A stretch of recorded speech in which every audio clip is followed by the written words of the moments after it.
myself Khyati Vyas from JMP English Medium Saraswati Group of Education. Today I am conducting this session for grade 5. Subject is SS. We are discussing chapter number 7, the United Nations, and this is my session number 3 for this chapter. So kids, before I start today's session, let us recap what did we learn in our previous session.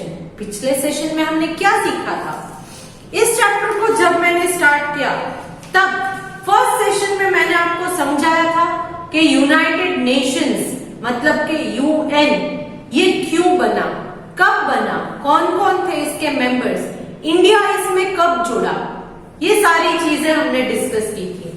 We also discuss functions of United Nations, क्यों बनाया गया, ये क्या काम करता है, इसके बारे में डिस्कस किया था.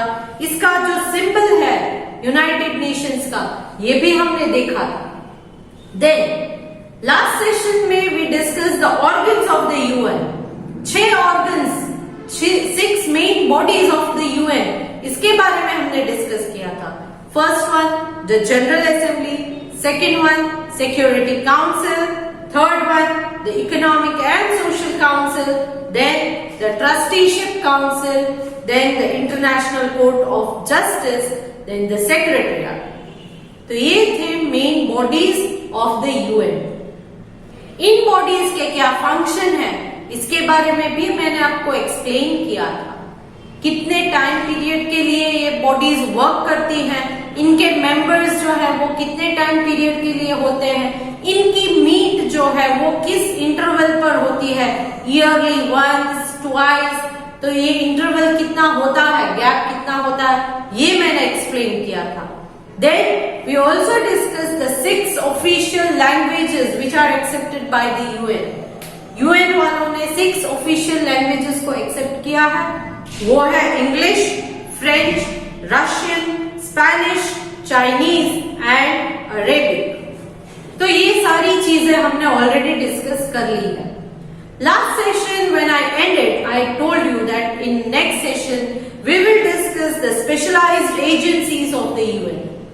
यूएन की कुछ स्पेशलाइज्ड एजेंसीज भी है जो कुछ स्पेसिफिक वर्क करती है. उनका एक स्पेसिफिक गोल होता है, करेक्ट. तो ये क्या है स्पेशलाइज्ड एजेंसीज, किन किन फील्ड के लिए स्पेशलाइज्ड एजेंसीज यूएन वालों ने बनाई है. Let us discuss that in today's session. Apart from 6 major organs, जो हमने 6 मेजर ऑर्गन्स, जनरल असेंबली या सिक्योरिटी काउंसिल, ये 6 मेजर ऑर्गन्स जो हमने डिस्कस किए थे, इनके अलावा there are UN agencies which carry out a lot of work all over the world. In 6 organs के अलावा भी कुछ एजेंसीज हैं जो पूरी दुनिया में अलग अलग तरीके से अलग अलग फील्ड में काम करते हैं. दे आर, कौन कौन से हैं? First one the United Nations Children's fund. United Nations Children's fund, इसका शॉर्ट फॉर्म है UNICEF, UNICEF, UNICEF, United Nations Children's fund. Then United Nations Educational, Scientific and cultural organisations. One more time, United Nations Educational, Scientific and Cultural organisation, इसका short form है UNESCO, UNESCO, UNESCO. Then world health organisation, WHO. आपने अभी तो recently TV पर WHO बहुत देखा भी होगा और उनकी मीट भी शायद आपके पेरेंट्स देख रहे हैं तो वो भी आपने देखी होगी. एंड फ्यू ऑफ देम, तो ये उनमें से कुछ है. 3 यहां पर दिए गए हैं, यूनिसेफ, यूनेस्को एंड WHO. तो ये 3 जो है ये आज हम डिस्कस करेंगे. इनके शॉर्ट फॉर्म्स आपको याद रखने हैं. हो सकता है कि एग्जाम में मैं शॉर्ट फॉर्म दूंगी आपको और ये कह सकती हूं कि इनके फुल फॉर्म्स लिखिए. फॉर एग्जाम्पल यूनिसेफ अगर मैं पूछती हूं तो you have to write United Nations Children's fund.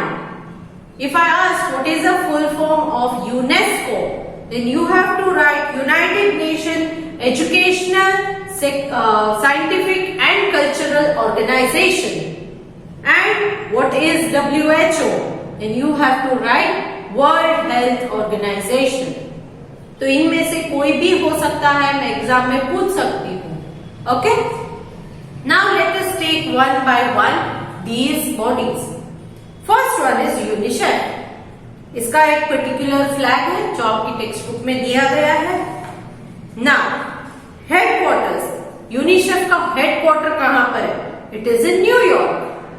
It was formed in the year 1946. 1946 में इसको बनाया गया था, इसका फॉर्मेशन हुआ था. Now, UNICEF was set up essentially to provide food, shelter and health care to children of countries most affected by the Second World War. UNICEF इसके full form में ही दिया गया है यूनाइटेड नेशंस चिल्ड्रंस फंड. मतलब ये children's के लिए ही specifically बनाया गया था इस ऑर्गन को. ये ऑर्गन क्या काम करता है? Food, shelter and health care facilities जो है सेकेंड वर्ल्ड वॉर के बाद जिन कंट्रीज में बहुत सारा इफेक्ट हुआ था वहां के बच्चों को फूड, शेल्टर और हेल्थ केयर फैसिलिटीज प्रोवाइड करने के लिए इसको बनवाया गया था. So UNICEF was set up essentially to provide food, shelter and health care to children of countries most affected by the Second World War. It focuses on improving the quality of life of children. ये बच्चों की जिंदगी को better बनाने का काम करती है. कैसे? By creating awareness about children's health and education. बच्चों की हेल्थ और बच्चों की एजुकेशन के बारे में अवेयरनेस जो है वो फैलाते हैं कि बच्चों को एजुकेट करना कितना जरूरी है, उनकी हेल्थ की ध्यान रखना कितनी जरूरी है. क्योंकि बहुत सारे ऐसे देश हैं, बहुत सारे ऐसे देश हैं जहां पर बहुत गरीबी है, बच्चों को पूरा खाना नहीं मिलता है और उसकी वजह से उनको डेफिशिएंसी आ जाती है बॉडी के अंदर. विटामिन्स नहीं होते हैं, मिनरल्स नहीं होते, प्रोटीन्स नहीं होती है और उसकी वजह से उनको हेल्थ में बहुत सारे इश्यूज आते हैं. तो इस हेल्थ केयर फैसिलिटी को ये प्रोवाइड करता है बच्चों के लिए स्पेशली, एंड एजुकेशन भी ध्यान देता है बच्चों की एजुकेशन के ऊपर. It works for the welfare of children, especially in the developing countries where it provides humanitarian assistance to them. Developing countries जो अभी पूरी तरह डेवलप नहीं हो पाए, उन कंट्रीज में वो बच्चों की हेल्थ के लिए और एजुकेशन के लिए बहुत सारे काम करती है और मानवता को दिखाते हैं. It also provides guidelines to young mothers on improving their health. Young mothers मतलब जो प्रेग्नेंट वुमेन होती है या जिनके बच्चे अभी बहुत छोटे हैं, उनको भी गाइडलाइंस प्रोवाइड करती है कि आप अपने बच्चे का टेक केयर कैसे करो, उनको क्या खिलाओ जिससे वो हेल्दी बने. तो ये सारी गाइडलाइंस उन यंग मदर्स को भी ये देते हैं. UNICEF runs anganwadi programmes in rural India. India में भी जो बहुत छोटे छोटे विलेजेस या छोटे छोटे टाउन्स होते हैं वहां पर इंडिया के अंदर आंगनवाड़ी आपने सुना होगा, वो ये यूनिसेफ वालों का ही एक प्रोग्राम है जो इंडिया में चल रहा है. Okay, so this was regarding UNICEF. What is UNICEF? What is the full form of UNICEF? Full form of UNICEF is United Nations Children's fund और ये स्पेशली चिल्ड्रन के लिए बनाया गया था after second world war. Second world war को देखकर इसे बनाया गया था. Headquarter is in New York and it was formed in the year 1946. Next talking about UNESCO. What is UNESCO? United Nations Educational, Scientific and Cultural Organisation. Its headquarters is in Paris and it was formed in the year 1945. UNESCO works to improve the lives of the people all over the world by focusing on the need for education. UNESCO दुनिया भर में सारे लोगों की life को improve करने में ध्यान देता है। कैसे इम्प्रूव करनी है? बाय एजुकेटिंग देम, उनको शिक्षा प्रदान करने से, उनकी नॉलेज बढ़ाने से, उनको सारी चीजें डेवलपिंग कंट्रीज में जो होती हैं उनको सिखाना है, नई नई चीजों को सिखाना काम करते हैं। It encourages international cooperation among its member states in the field of education, science, culture and communication. और ये क्या काम करते हैं? अपने जो मेंबर नेशंस है उनके बीच ये education, science, culture and communication, इन सारी चीजों को डेवलप करना, एक दूसरे की मदद करके डेवलप करना। अगर कोई देश पीछे रह गया है और कोई देश आगे निकल गया है, तो जो आगे बहुत आगे डेवलप हो चुका है वो ये डेवलपिंग नेशन की मदद करके उनको भी ये सारे फील्ड में, एजुकेशन फील्ड, साइंस की फील्ड, कल्चरल फील्ड, कम्युनिकेशन की फील्ड, इसमें मदद करके उनको भी डेवलप करना है। एक दूसरे की मदद करके हम पूरे वर्ल्ड को डेवलप कर सकते हैं। नेक्स्ट इज हु। तो हमने United Nations Educational, Scientific and Cultural Organisation के बारे में डिस्कस किया, जिसका हेडक्वार्टर पेरिस में है और इसका फॉर्मेशन हुआ था 1945 में। नेक्स्ट वन इज हु और WHO। इसका हेडक्वार्टर है Geneva and it was formed in the year 1948। 1948 में इसको बनाया गया था। The WHO is coordinating authority of international public health. Health related सारे इश्यूज, पब्लिक की हेल्थ के रिलेटेड, मतलब कोई डिसीज, ये वो बीमारी है तो इसको दूर करने का काम करती है। पूरी दुनिया के लोगों की हेल्थ एकदम जरूरी है और इसका ध्यान रखना जरूरी है, तो ये काम WHO को सौंपा गया है। आज जब कोविड-19 या कोरोना वायरस का ये पूरा पेंडेमिक चल रहा है, तब WHO वाले सबसे ज्यादा इसमें पार्ट ले रहे हैं और इसको दूर करने की कोशिश कर रहे हैं। Its major task is to fight against various diseases, क्योंकि ये हेल्थ से रिलेटेड है, तो इसका मेजर टास्क यही है कि सारी डिसीजेस को दूर भगाना, दुनिया में से जितने भी खतरनाक डिसीजेस है उनको दूर भगाना। एस्पेशली इन्फेक्शियस वंस, स्पेशली इन डिसीजेस में से जो सबसे ज्यादा इन्फेक्शन फैलाने वाले डिसीजेस है, इन्फेक्शियस वंस मतलब इन्फेक्शन फैलाने वाले डिसीजेस, उनको दूर करना and improve the general health of people of the world by educating people about personal hygiene, और पूरी दुनिया के लोगों की हेल्थ का ध्यान रखना और इनकी हेल्थ को इम्प्रूव करने का काम करती है। कैसे इम्प्रूव हो सकती है? उनको एजुकेट करना है, उनको सिखाना है, पूरी दुनिया के लोगों को सिखाना है। क्या सिखाना है? पर्सनल हाइजीन, मतलब पहले तो अपने आप को हाइजीनिकली क्लीन कैसे रखा जाए, अपने हाथ पैर, अपनी बॉडी, अपने सराउंडिंग, अपना घर, इस चीज को बहुत क्लीन रखना है। सो पर्सनल हाइजीन सिखाते हैं। Sanitation and good food habit. Sanitation मतलब क्या है? अपने आजू बाजू के एरिया को भी क्लीन रखना है। कहीं भी ओपन एरियाज है तो वहां पर टॉयलेट ये वो करने से गंदगी फैलती है, वो नहीं करना है, तो उसके बारे में एजुकेशन प्रोवाइड करती है। And good food habit, healthy food खाना है जो हमें हेल्थ के लिए beneficial. It help eradicate smallpox and help when there is the outbreak of an epidemic. Smallpox जैसी बीमारी जो है उसको इरेडिकेट करने में मदद की थी। इरेडिकेट मतलब क्या? कि उसको कंप्लीटली डिस्ट्रॉय कर दिया था। अब स्मॉल पॉक्स नाम की जो बीमारी है पहले के जमाने में हुआ करती थी, अब वो किसी को नहीं होती है। उनको इन लोगों ने, WHO वालों ने उनकी वैक्सीन निकाल के कंप्लीटली उसे डिस्ट्रॉय कर दिया है। मीनिंग्स में दिया गया है, eradicate means to destroy something completely. किसी चीज को कंप्लीटली डिस्ट्रॉय कर देते हैं कि अब उसका नामो निशान मिट गया है, तो उसे बोलते हैं इरेडिकेट करना। So it help eradicate smallpox and help when there is the outbreak of epidemic. कहीं पर एपिडेमिक मतलब बहुत सारी बीमारी फैल गई है तो वहां ये लोग जाकर वैक्सीन प्रोवाइड करके, हेल्थ केयर फैसिलिटीज प्रोवाइड करके उस देश की मदद करते हैं।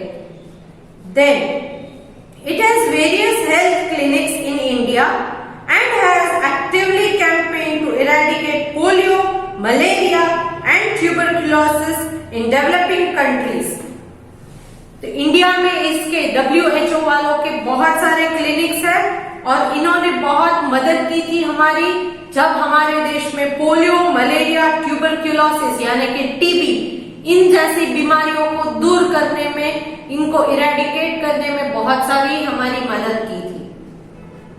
देन प्रोवाइड्स मेडिकल रिलीफ, और इन बीमारियों के अगेंस्ट मेडिकल रिलीफ मतलब मेडिसिन प्रोवाइड करके हमारी मदद की गई थी। It advises women about safe motherhood. Women को बहुत ये इंफॉर्मेशन देते रहते हैं और हेल्प करते रहते हैं कि सेफ मदरहुड के बच्चे को जब कोई डिलीवरी होती है तो किस तरह से करनी चाहिए, किस तरह का ध्यान रखना चाहिए ताकि बच्चे को और माँ को दोनों में से किसी को भी किसी किस्म की डेंजर को फेस ना करना पड़े। इस सारी चीजों के बारे में WHO वाले बहुत ही अवेयर हैं।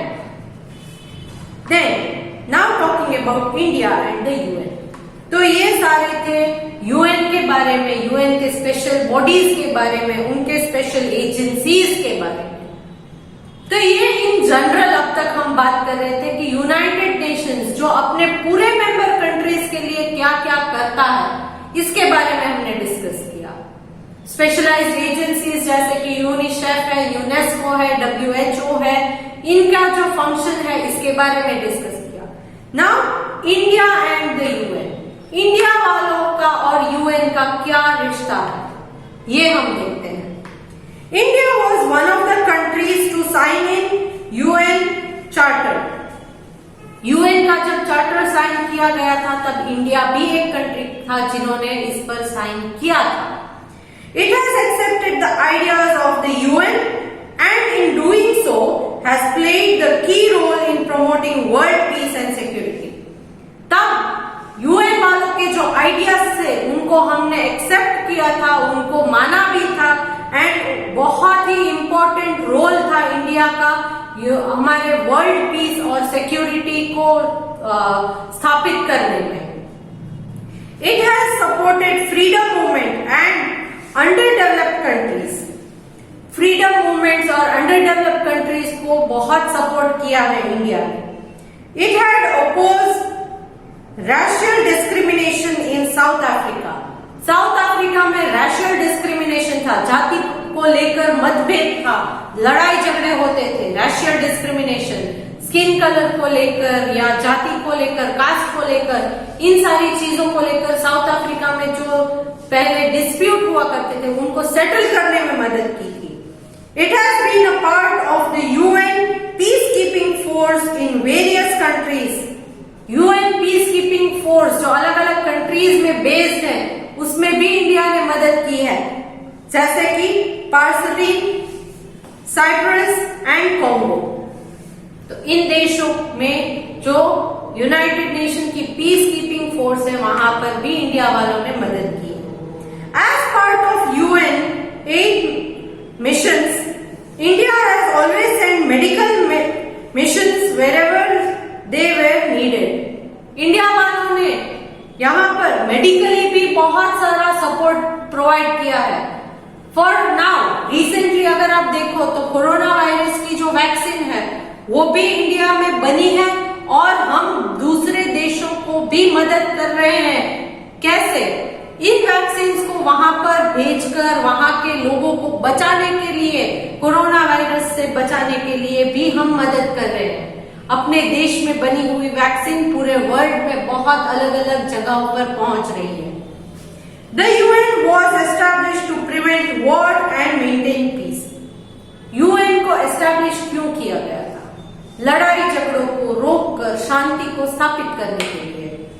It has brought peace to Congo, West Asia and Palestine. Congo, West Asia, Palestine, इन सारी जगहों पर शांति को बनाए रखने में यूएन का बहुत बड़ा हाथ है। All the member nation have helped to do it.